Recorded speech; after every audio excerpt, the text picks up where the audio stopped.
नदिया के पार हम घास काटे गईनी, धइले ले लइका एगो बड़ी चिलैनी। ए सखी नदिया के पार हम घास काटे गईनी, धइले ले लइका एगो बड़ी चिलैनी।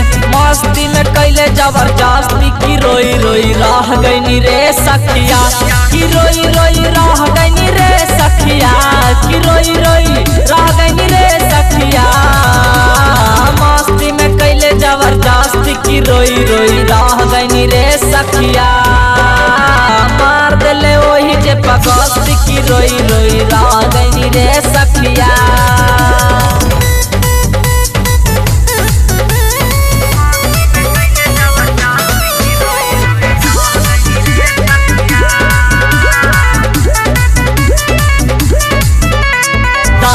के जो बाना गिंजले सामान हो, लागे लइका रहे अहिरान हो।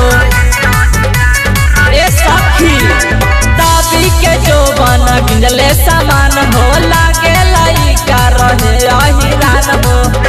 की रोई रोई रह गईनी रे सखिया, की रोई रोई रह गईनी रे सखिया।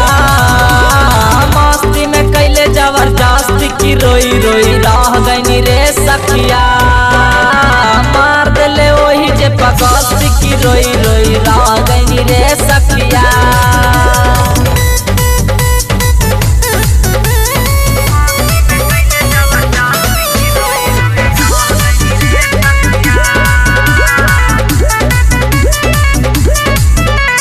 मन बहकल न भइल बर्दाश्त हो, पिंटू पराया पूरा कर देले नाश हो।